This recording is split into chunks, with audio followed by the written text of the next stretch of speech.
दोस्तों कुछ लोग जब पवन सिंह के गाने का अनाउंसमेंट हुआ कि पावर स्टार का भी गाना एज ए फिल्म से आ रहा है आज ही के डेट में, तो कुछ जो बेवकूफ़ टाइप के यूट्यूबर हैं वो जानते हैं क्या कह रहे थे कि पवन भैया इसलिए गाना रिलीज कर रहे हैं ताकि खेसारी लाल के साथ साथ उनके भी गाने पे व्यू आ जाएगा।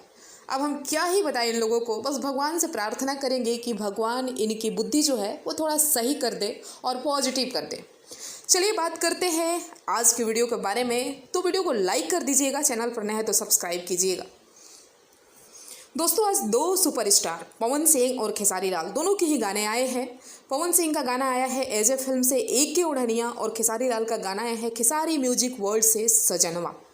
अब एक तरह से देखें तो सजनवा गाने का अनाउंसमेंट 2 से 3 दिन पहले ही हो चुका था और वो उनका अपना चैनल है। इतना बड़े उस पर मिलियंस में 8 या 9 मिलियन शायद उस पर सब्सक्राइबर भी है। फिर भी उस गाने पे रिस्पॉन्स पता है आपको कितना मिला? मात्र 9 घंटे में 4 लाख।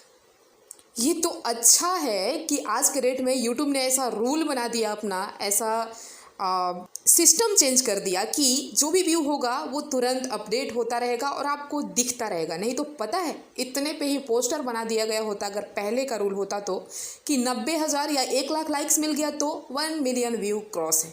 बट रियलिटी ये होती है, आप देख सकते हैं। अब ऐसा नहीं है कि गाना ख़राब है, मुझे आज खेसारी लाल का गाना बहुत ही प्यारा लगा। जो उनका एक अलग वे होता है ना गाने का, उस अंदाज में वो दिखे। उस गाने का लिरिक्स भी अच्छा है और उनकी भाई एक्टिंग, इस टाइप की जब एक्टिंग करते हैं ना तो मन एकदम गदगद हो जाता है और इंटरटेनिंग तो काफ़ी लगता है। गाना बहुत अच्छा लगा पर पता नहीं क्यों रिस्पॉन्स ऐसा मिल रहा है, अब तो उनके फैंस जाने। अब चलिए बात करते हैं अपने भोजपुरी के बादशाह पावर स्टार के बारे में। भैया म्यूजिक इंडस्ट्री में गाने में मुझे नहीं लगता कि इनको कोई कभी भी दबा सकता है और अब तो ऐसा लग रहा है कि ये किसी को चलने ही नहीं देने वाले। लगातार गाने आना और फिर भी सबको रौंद के सबसे आगे निकल जाना, ये क्या आप कम समझते हैं? सीधे खेसारी लाल के गाने से इनके गाने का व्यू डबल है, तो आप ही कहिए कि कौन आगे और कौन पीछे, कौन असली सुपरस्टार, कौन है किंग? ये कमेंट करके आप बता सकते हैं।